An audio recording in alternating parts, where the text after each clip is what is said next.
I be riding around with a bad bitch. When you started taking the rap serious? Man, so I grew up, my aunt was a professional musician. So she taught at Furman University. So that's a university in Greenville, South Carolina. So, I grew up on piano, man. I was piano recitals, guitar. I mean, we grew up very musically inclined, and so we got a video, Kill Me Please. And so that video is all home footage on our YouTube channel, Kill Me Please. And it's like me playing the piano and a lot of that back then. And then I got my driver's license. You know what I'm saying? And then it's like you're focused on women and getting and partying. You already know. Women and partying. You already know. And so that came, yeah, boy. You over there, you're trying to you got that triple chocolate layer cake. Yeah, boy, you know what I'm saying? Yeah. Bro. You out there sneaking out the attic trying to get you a little taste. You know what I'm saying? All out the window. You feel me? Leave it open. You feel me? Bro, quick story. I'll never forget. We used to, go to my dad's liquor cabinet. And my dad, my dad's a nice guy, but like he's an intimidating guy. So he's 6'4", 230, military guy. Nice guy. But when you're a young man, you don't know him as well. And there's all this. I'll never forget, we take my dad's liquor and vodka and like pour it in bottles, take it out, my dad's liquor cabinet for my friend group was the go-to. You had a lot of it. And so we would pour that shit out, and we were fucking stupid. So we would like fill it back with water. You know what I'm saying? Yeah, so I don't know what he was doing. So I'll never forget, my dad came home one day, he said, because my first name's Lane, right? My name is Lane. So he comes up, he goes, Lane. And he says it just like, and he got deep voice and everything. I was like, oh fuck. He said, come talk to me. And he goes, son, look. He said, I don't care if you take my alcohol. He's like, but quit fucking putting water back in my nice liquor. And it was just, you know what I'm saying? It was just one of those moments where I was like, all right. All right, I got you. But damn, boy, I'm out here sabotaging. But what was your question, bro? My bad. When you started taking rap serious. Taking rap serious. So anyway, yeah, I wasn't then. I'll tell you that, I wasn't then. But and so yeah, man, you started partying. Like I said, I started getting into some heavy stuff. And then when I tried to start getting out of that heavy stuff, man, I really, we would freestyle and mess around and all that. But it's in terms of producing and trying to get into it, man, I was about 24. Okay. At that point, I mean, I really wasn't like, I'm gonna attempt this on some level till probably 24, because I was out of school and yeah. So more time to focus on something else. Yeah, man, and you just get you need outlet. That part. At that point, you gotta get something. For real.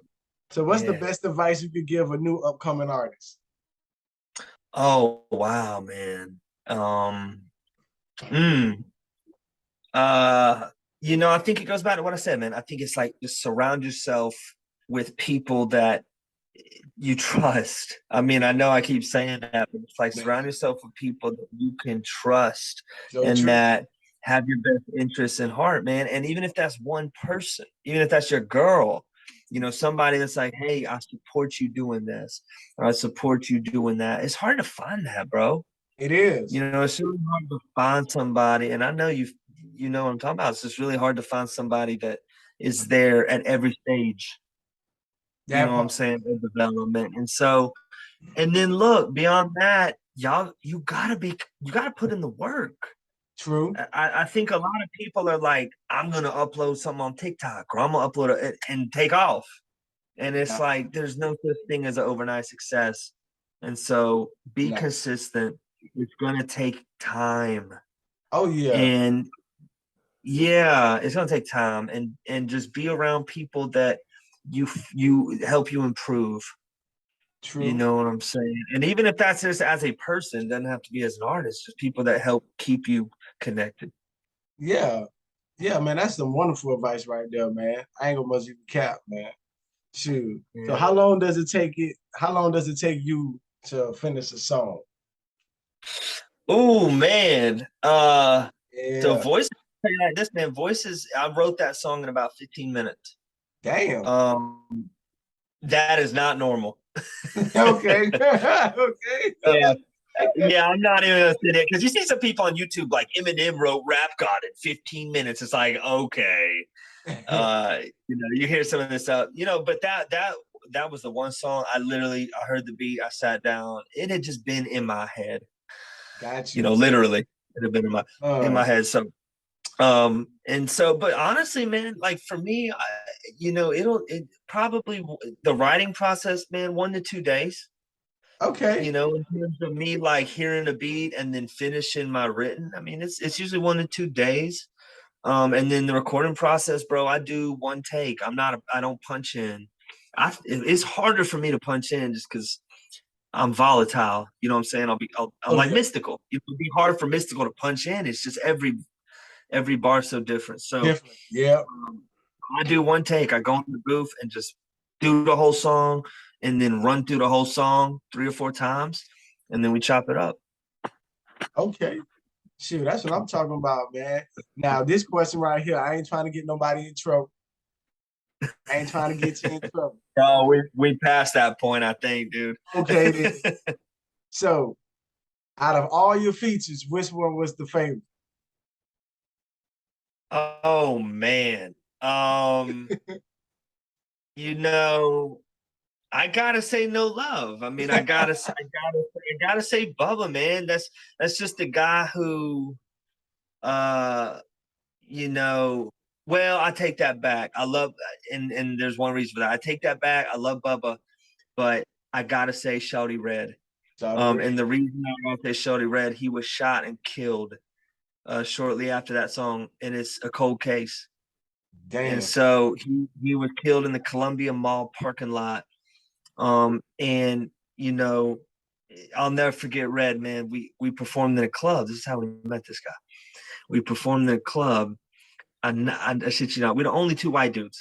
Me and my brother, the only 2 white dudes in the club. And so we up there just making a fucking just drunk, super drunk. I mean, there's like 500 people in this club. We performing. And so Shawty Red, he comes up to us after the club. He said, man, he looks at us, he said, I should rob y'all 2 motherfuckers right now. That's what he said. So me and my brother sitting there just like trying to look composed and shit. And he just kind of sitting there looking at us.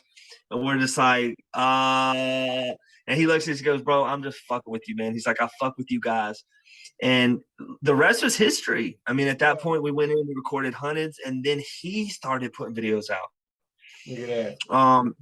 I mean this, bro. He would have been, and y'all go look up Shawty Red from YouTube. He would have blown the fuck up.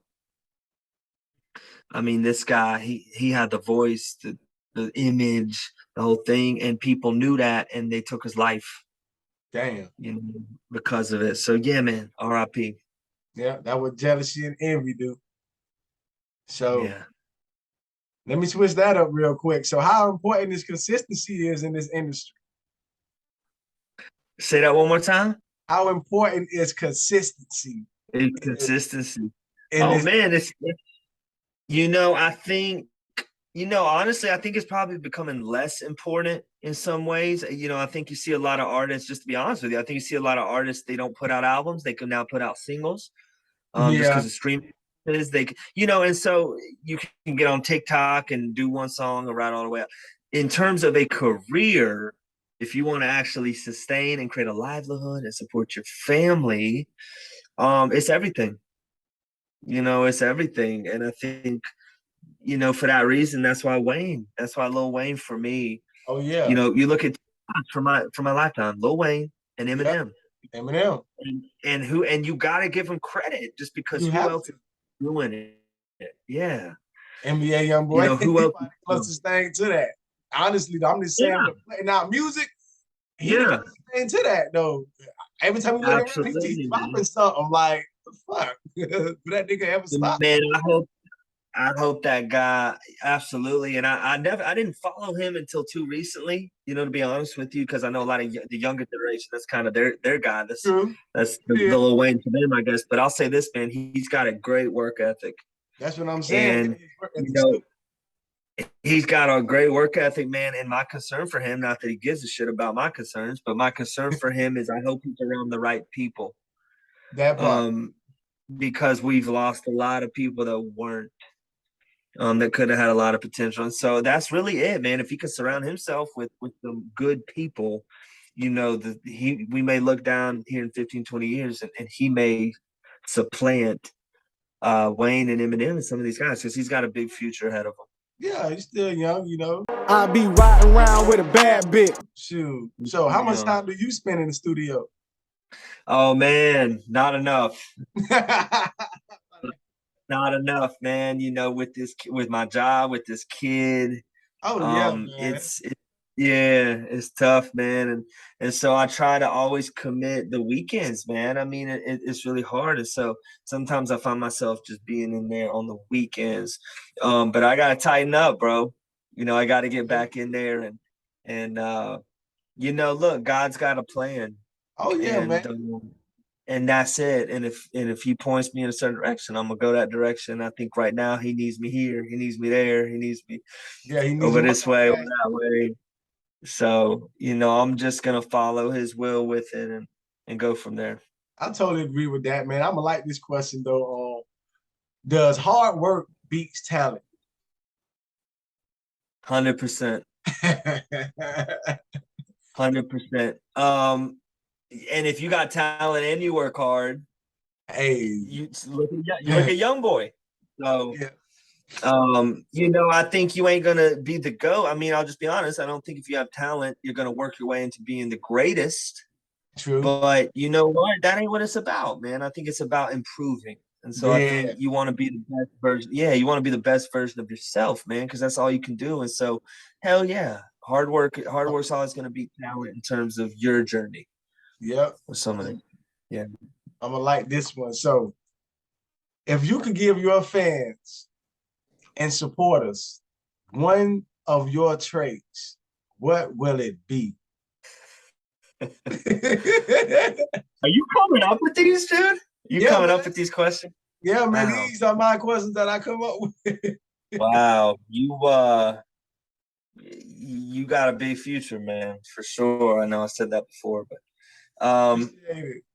one trait for me, I think it would be willingness.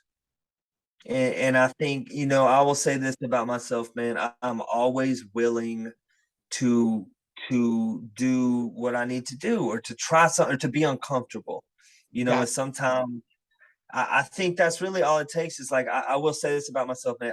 I'm willing to make a fool of myself. I'm willing to get in front of a bunch of people and try something new. I'm willing to try to be positive, man. Because look, being positive, it's a risk. I mean, I think the reason that's why I fuck with you, man. Excuse my language, but that's why I fuck with you because, it's really risky to be a positive person. Because a lot of people will cut you down and try to take that from you. And so I think you see a lot of these rappers and young people, they're negative to shield themselves from that risk. Yeah. And so, yeah, I think just being willing to be positive, willing to take healthy risks, and willing to be uncomfortable, man. And so, yeah, that's what I would give. Shoot. So, here we go. Where you see the rap game in 10 years and where you see yourself in it in 10 years?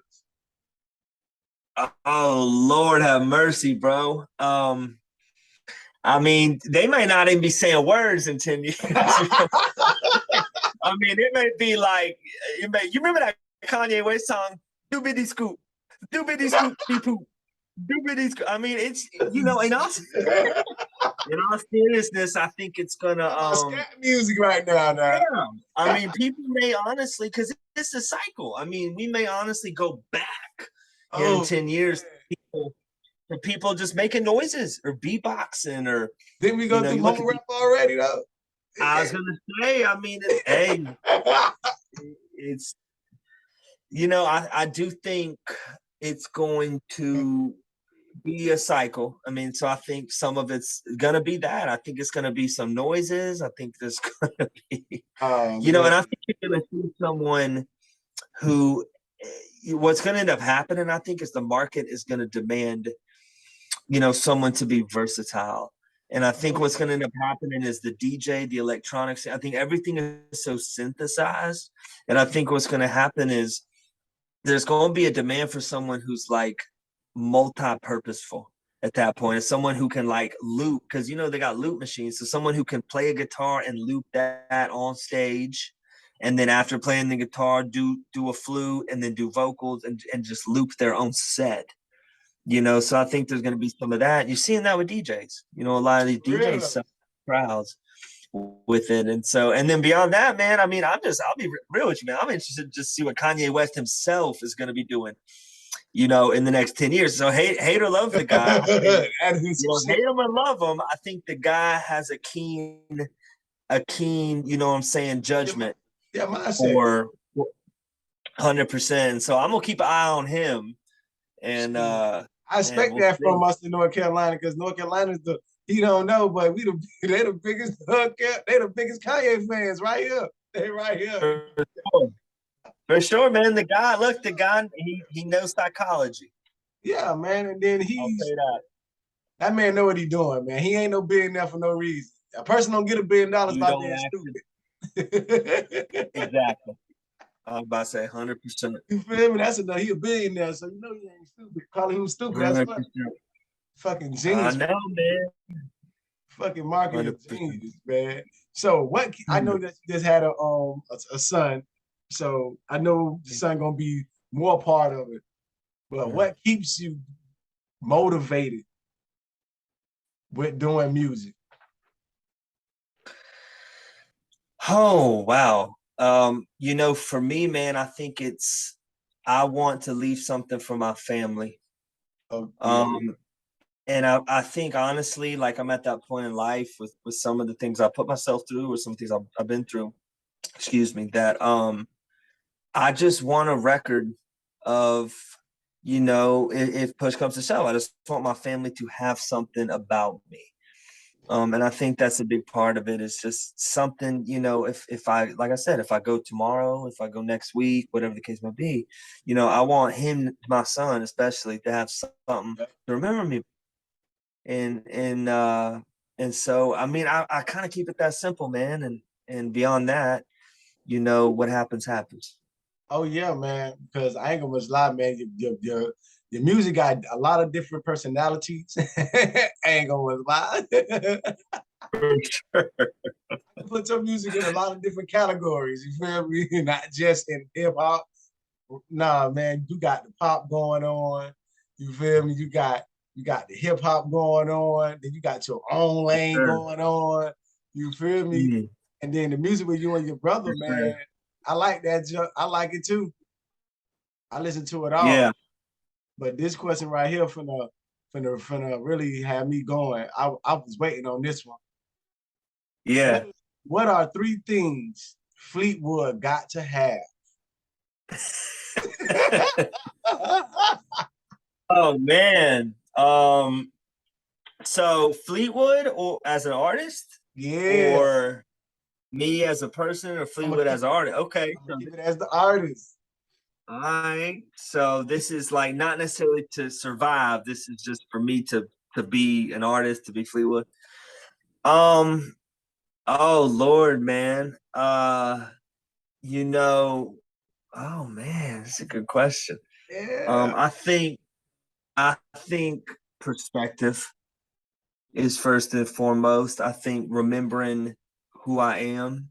Yeah. Certainly as a person, I think that feeds into it. It's just, what I've been through, where I've been in the past, and that gives me perspective. And so some of those personal experiences, look, man, they've taken pressure off of the artist side of it, because I don't allow that to enter my psyche. I don't allow that feedback, good or bad. I really try not to allow that feedback in my psyche. So I think perspective. Number 2, family. Yeah. I think, and that's probably number 1, but number 2 is family. It's like, I wouldn't be here without it. And I think that's something that keeps me certainly motivated at this point. And so family, because look, man, you see this with celebrities and a lot of people who are wealthy. It's like they isolate themselves and they lose those relationships And what happens? You know, they become miserable, and they are in an ivory tower alone. You know, so I think family is number one, and then the third thing is shit, man. I need water, bro. I mean, if I'm just being real with you, I think I need like a lot of water. So I don't know. I'll be real with you, man. I don't know how people, for me personally, I don't know how people drink and perform. You know, like drink alcohol. It's just you expound so much energy. Alcohol, whatever you alcohol, drugs, Yeah, they be lit, bro. boy. I'll be out here future drinking cough medicine, bro. I'm chugging water, and like I can, you know what I'm saying? So I mean, I think water 100%. Just because I mean, if you do a set, if you really you don't lip sync it, if you are performing, my God, bro. I mean, I really don't see how people do. I really don't see how Snoop up there smoking, but I mean, it's like it's just a lot, man. So I'm gonna say water. Got you. I be riding around with a bad bitch. What do you like to do besides music? Oh yeah, man. Yeah, for sure. So I played baseball, man. So growing up, it was like, you know, that was my passion. I wanted to be a college baseball player. So year round, I played at AAU travel ball. You know, that was my thing, bro. I put all my energy into baseball. So I was starting shortstop in high school. I was the first ninth grader to play shortstop at a high school. And so it was a whole thing, man. I was all about it. And then, you know, I got into the wrong crowd with it. And so I didn't take it seriously, and I went through the motions, and then I kind of just jumped into that world a little bit. And so that's something I like to do, man. I love sports. You know, I certainly can't play them like I used to play them, but basketball, baseball, I mean, it really don't matter. I like rec. I like sports or rec. You know, helping people, man. I already mentioned I work with addicts. I work with families that are struggling. So, you know, that's something I'm passionate about, man, is like, how do I take my testimony and help other people going through it and service people? I like to hunt, fish. Okay. You know, yeah, man. Yeah, my dad's a country boy. So, you know, he gets out there, we hunt and fish. I haven't been this year, but I got to get out there sometime. So hunt, fish.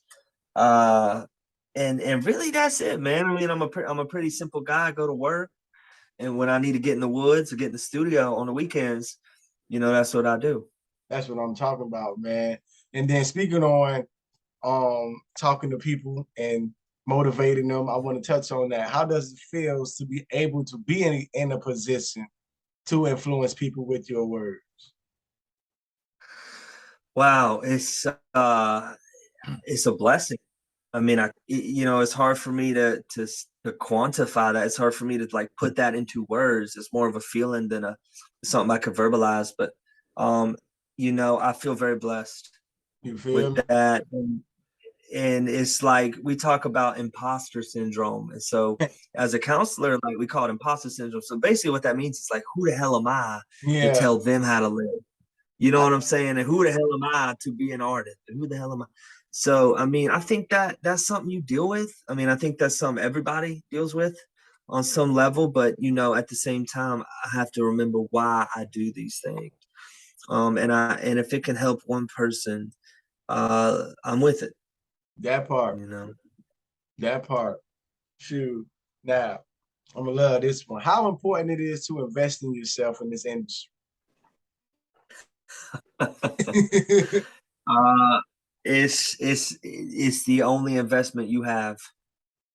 True. and the reality is like there's no interest. You know, you get with you know what I'm saying? You get with a label, you get with a bank, they gonna tax you. Yes, and so that's the only investment that you're not gonna get interest rates, and you want to maximize your ROI, you want to maximize your return on that investment. And so nobody is ever gonna care like you care. And so I'm independent. I mean, you know, a lot of people say that, but we're independent as you can get. And I would just encourage artists, you know, I've had chances to sign with people. Fortunately, my brother Ducati was a lawyer. So we you know, we slow played that. I'm not going to sign anything first, but I really encourage people that are signing, you need to really you need to ask yourself a couple of things. A, can I trust these people? B, you need to read the damn paperwork. You feel me? And look, you know what I'm saying? You need to probably get an attorney, at least consult with somebody, read the paperwork. And if they got an issue with that, there's your answer at that point. And so just be aware of who you're working for. I mean, you got to understand, you work for these people. You know, you work for them. This is not free money. It's not a free handout. So guys, really just ask yourself, is this an investment I need, or can I invest in myself to get to that point? So, you know, it's a personal decision. Yeah, it's a lazy decision for some people because some people don't want to do no work, so they're going to sign that paper. 100%, man. And it's like, people don't realize, man, you can go to the bank. I mean, I know some people's credit's messed up, but like when a label gives you $500,000, they're not giving you $500,000. In the paperwork, they're like, this is a loan and the interest rate's higher than a bank. You feel me? So it's like, bro, if you got good credit, go to Wells Fargo, get a personal loan. And, you know, but they don't. And that's the problem. If these labels know these kids don't know that, they know they don't have credit. And so they're vultures, you know, and they capitalize on it. Look at that. I be riding around with a bad bitch. Man, but I ain't gonna much lie, boy. I enjoyed this interview. This shit right here. Yeah. Me too, man. I really appreciate your time, man. Yeah, man. You gotta tell them where they can find you at, though, man. Yeah. So we're on every channel, you know what I'm saying, every social media. If you go on Facebook, look up Ducati James. And so we made his Facebook page just Ducati James. It's easy to remember. It's in the algorithm. On YouTube, on SoundCloud, on what am I missing? Instagram, whatever. We are the label. So our label is Cackhead Click Music Group. CHAKHEAD, Cackhead Click Music Group. Cackhead Click Music Group. This gonna be funny. This gonna be funny right here. I thought it was Crackhead Click Music. So that's why we did it. I mean, it's like we from the Carolinas, and we thought what would be different that nobody else does. That would be, and so we said, "Oh, Cackhead." You know, I'm addicted to Carolinas. I'm addicted to the cat. So look up Cackhead. We'll probably pop up. Look up Fleetwood, Ducati James, all the above, man. We're on every platform. I make sure for sure I put that in the bio. Yeah. Not a crackhead. Hey, not a crackhead anymore at this point. I'm reformed. Hey, but no, this is what people need to know, and this is what people don't know. I'm gonna drop some knowledge on people. People think homeless people and drug users are the stupidest people, but really, I be telling people because like I've been around it before. Homeless people are the most smartest people that you will ever fucking meet. So as drug abusers, it's just that sometimes this is true. People don't know this, but sometimes people choose to be homeless. 100%, man. And I think the reason for that is a lot of people that use drugs and are homeless, they have a hard time coping with the world. And I think a lot of the reasons for that is a lot of them are what we have emotional intelligence.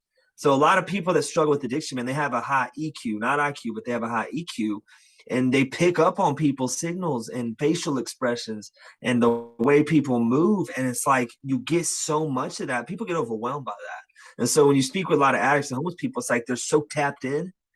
You know what I'm saying? They're so tapped into this thing that they have a hard time processing it and dealing with it, and it's overwhelming on a day-to-day basis. So a lot of those people, man, they go to the streets, they use drugs, they use alcohol to kind of slow their brain down. I be riding around with a bad bitch, and I'm fussing the bitch in the beer, smoking on some good shit, clutching on my 9, ready to take shit down. I'm riding around in my city, baby girl gon' soft them titties. I'ma throw a couple hundred on them pretty little ass bitches. You already know how I'm getting it. Just keep it going, keep this coming. This little money throwing ain't nothing. I'ma run that ball, girl, I ain't punting. If you get in this car, we fucking. I ain't spoiling nothing. I'ma roll up and I'ma pour, but you suck good dick, you gon' leave with something.